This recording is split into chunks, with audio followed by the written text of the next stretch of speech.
Sort of felt like I've been running out of things to say.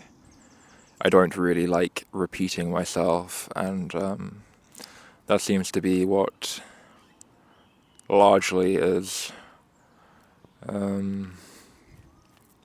what I've been driven towards doing, despite my best efforts.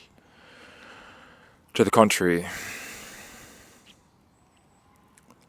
it's highly reminiscent to me of when I used to keep a journal, and such is largely why I ceased to keep a journal, because of having identified this pattern of ultimately just rehashing the same tropes over and over again, living in this sort of cyclical pattern within my psychology, which in turn determined my behavior, and as such the circumstances that would be engendered in my life as a consequence of that behavior. And it's the same thing now. Nothing's really changed. I'm sure if I were to peruse through my old journals from 10 years ago, I would see a lot that I'd be saying very similar stuff to what I have been saying in these recordings. Perhaps even, this very self-same thing of having identified the fact that I'm just repeating myself and being somewhat frustrated about that.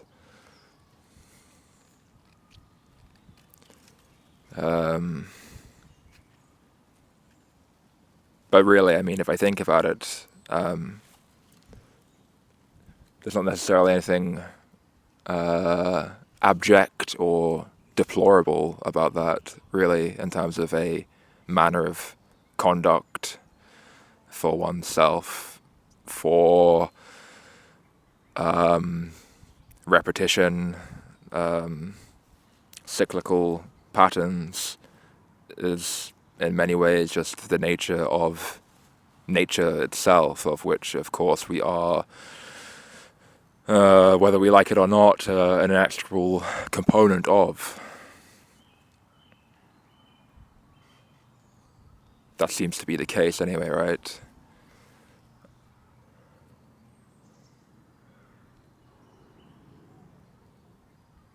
Have the seasons, night, day.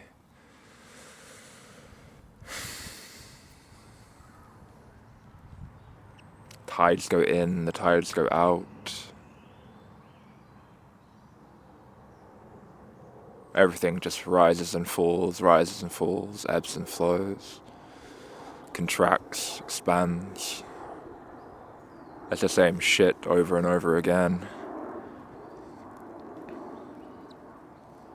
The repetitions must increase until the repetition cease.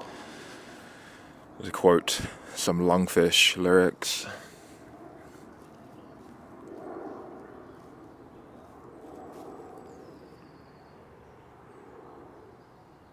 Sort of one thing that I just find so, I guess, maybe dumbfounding or just silly, redundant about this whole self-development thing, self-improvement, self-growth, for really, hold that under the light of scrutiny, such things under the light of scrutiny, and, what is one growing, developing, improving themselves towards and for death. Yeah, on a relative level, right, within the confines of one's own life, right, there can be improvement, development, growth and so on, but ultimately there's a terminus that is arrived at, which is the end of all possibility for such to occur ever again for that individual in this specific context, at least. There may be, some sort of quantum immortality, right, wherein that person, that personal sense of self is prolonged, right, but it's not here, it's not in these exact circumstances, it's in somewhere different, even though it may appear to be the same thing. It still is not the very self-same thing. It's a replica of sorts, or an alter.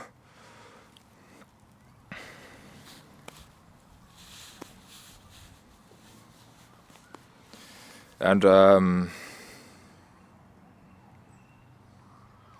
lot of this sort of self-development, self-growth stuff is always sort of very much, even if it's in a sort of secular format, it still has a sort of spiritual sort of undertones to it, right? It's sort of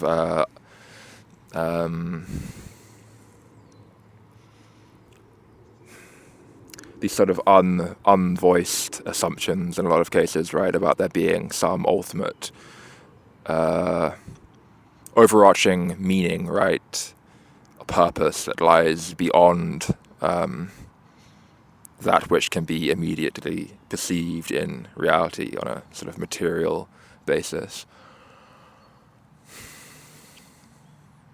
So, spiritual, right, in other words, to give it a name. But it's all this very sort of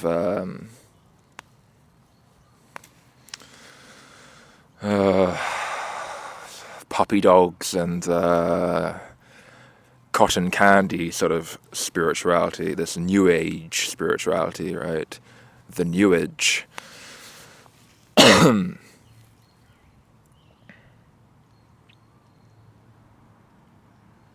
Where people think, that the such things as, were these immortal, imperishable souls, right? And we incarnate in specific soul groups, right? Of like with our family and close friends, right? We've gone through innumerable lifetimes with them, and then sometimes like the roles are constantly changed up from lifetime to lifetime. So with your mother and father, at one point in one lifetime you may have been either their mother or father, and they're your child. Or with your friends, like your friend could have been your mother, or you could have been your friend's mother, and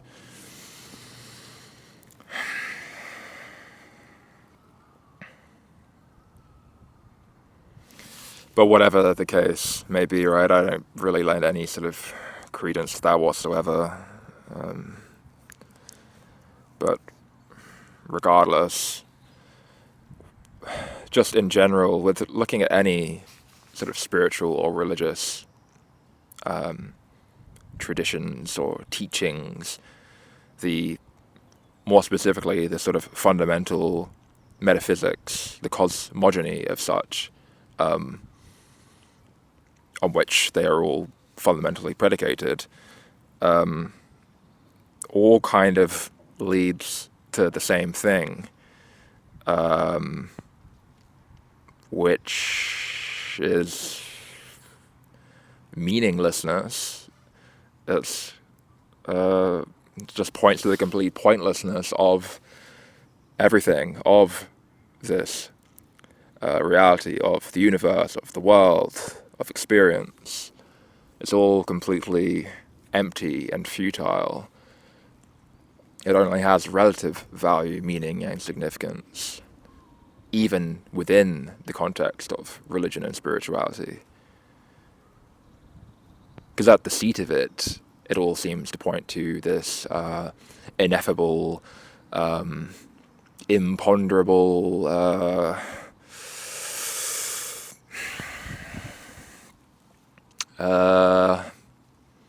nothingness, this fullness, and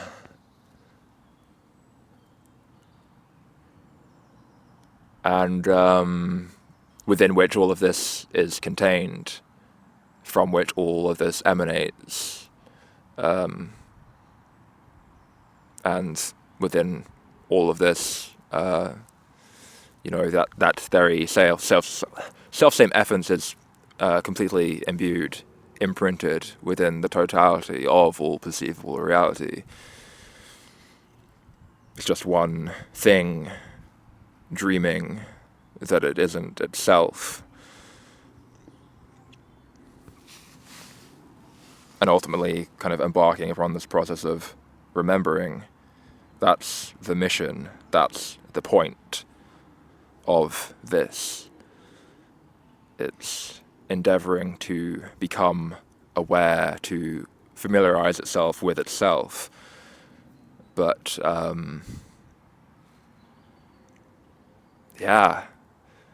it's,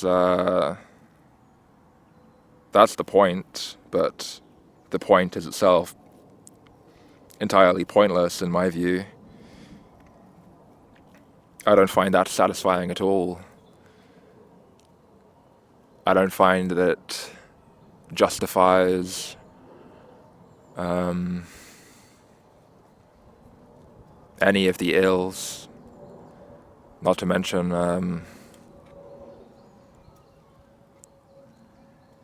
the goods, right? The supposed positive experiences that one can have. I would rather that there were just nothing, right? That potentiality remained potentiality. That it stayed in a state of unconscious consciousness.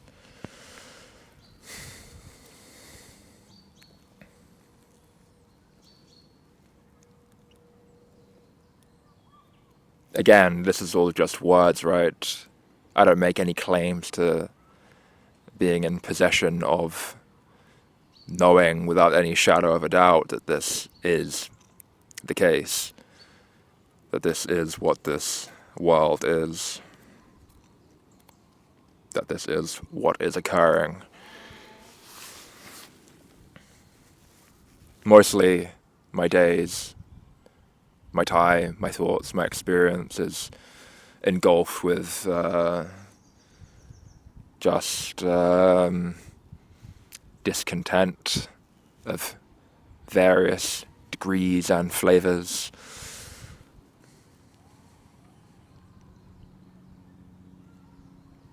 Irritability, numbness, frustration, dread.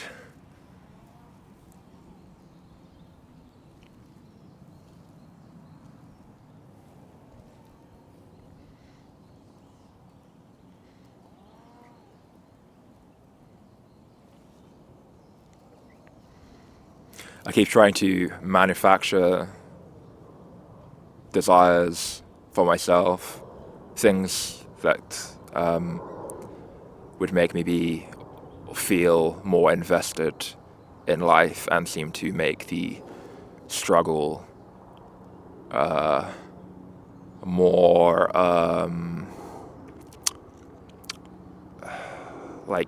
intriguing to me, right? Feeling like I'm some kind of fucking hero in my own movie or whatever.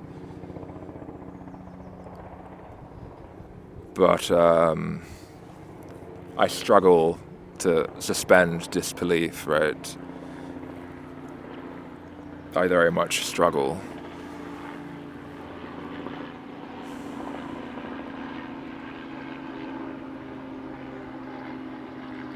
Because as soon as things begin to become in some way difficult,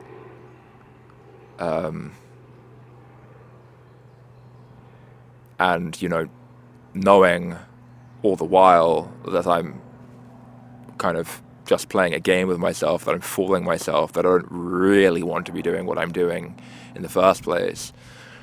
It's just I'm doing such as a means to distract myself, basically.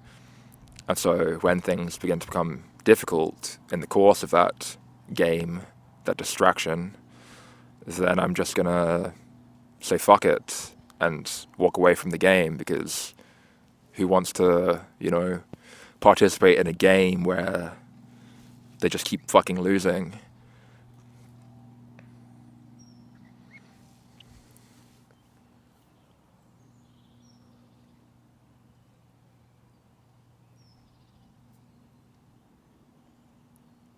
Which is why I'm sort of, I guess, in the position that I am for the rest of the time where I'm not playing or attempting to play these games.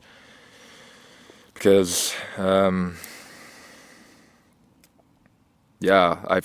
suppose, it's not anything that I've consciously decided, it's just sort of what I've been thrust into. But realizing that the best, to not play any of these games, right? That's the best way to sort of really win at the game, right? Is to not play in the first place.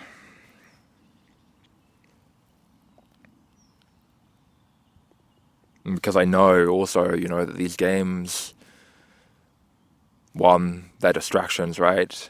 And sure, that could be good, right? No problem with it. If it's going well, you're winning at the game, right? But if you're losing and it's a distraction, and that also, it actually is going nowhere, right? The game culminates in death. What's the fucking point, right? And still, I, persist with this insanity, right, of just playing games, engaging with life in this way, because what else is there to do?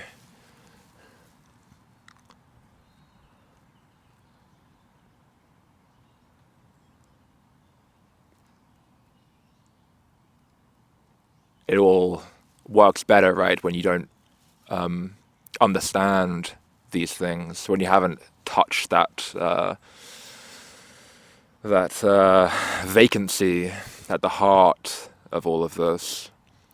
When you're just, it works best, right, when you're by default thrust into playing games, and the games, you win some, you lose some, but overall, you win.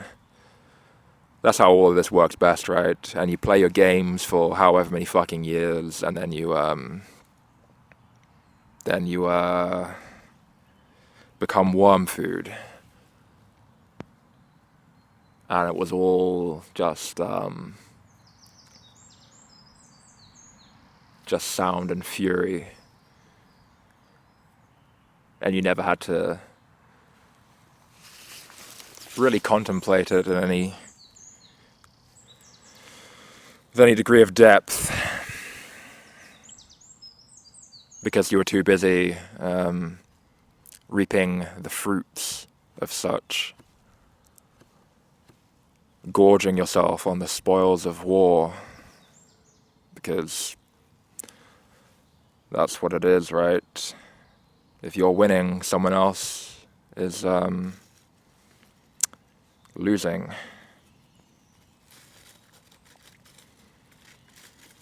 Sitting down for a good meal, many things had to die for that.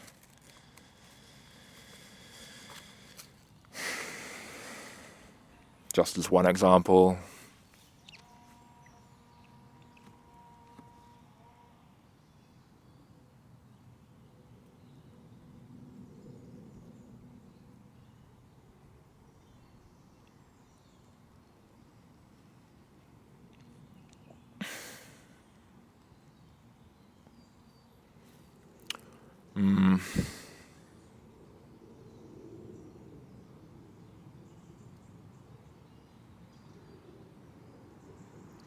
one of the yeah, just to go for another example of the games that I mean what I talk about when I say that I'm engaging, like, you know, over time, sort of persistently with trying to engage with games, right? Um, yeah, I mean, it's like trying to trying to be functional within society, to some way sort of leverage the system to my own advantage. And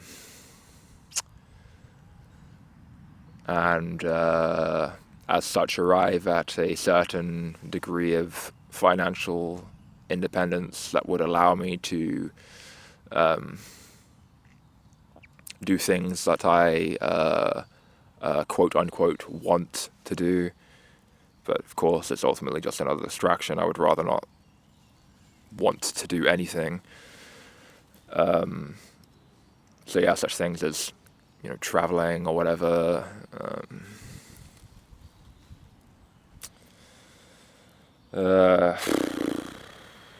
Just eating more like better quality food, so I have a better degree of health and well-being overall. Yeah, I mean, not much really. I suppose I'm a fairly simple man in that regard. And then also your other games, trying to have successful relationships with, well, I mean friendships, right? I hate it when people use the word relationships just specifically for romantic relationships, when, you know, a relationship means like a relation between two things. It's not just specific to and exclusive to romance. So relationships, you know, friendships, and also like romantic relationships, even though there isn't a real need or desire for such. It's more one that I'm trying to, like with everything else, right? I'm trying to evoke, right? Because I see that it could potentially offer some means of distraction. And then, you know, maybe, God forbid, like some actual sense of genuine fulfillment and satisfaction. But more so, you know, just the distraction, right, from just the basic punitions of my daily existence. And yeah, like even with that thing, I see that just with any other of these games, you know, I see that there's a very high chance of losing, number one, and two, that it really goes nowhere, and then also three, as it pertains to relationships, it's like it's an incredibly high chance, if not a just an inevitability, that I will become irritated and disdainful of that other individual, simply because it's just, I guess, a character fault of mine, right? I'm a sort of cantankerous person. And yeah, like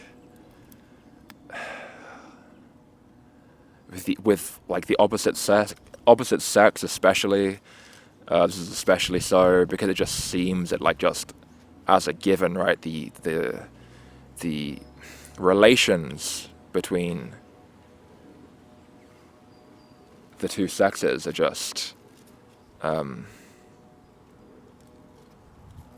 know, the default is that they're just adversarial and sort of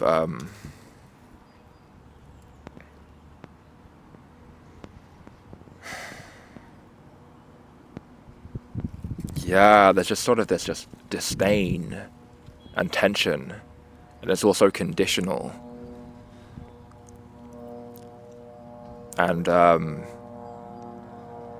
yeah, the element of biology is at play, really just all very much determining that that will be the case. Because as I've said before, it's really just one point to that interaction between the two sexes, which is incredibly cynical, I know, but I haven't really seen anything that indicates that the contrary is true. And that's just about survival and procreation. And in my view, both of those things are complete fucking trash. So I really have no business playing that game, to be completely honest with you. It's very much a case of the juice not being worth the squeeze.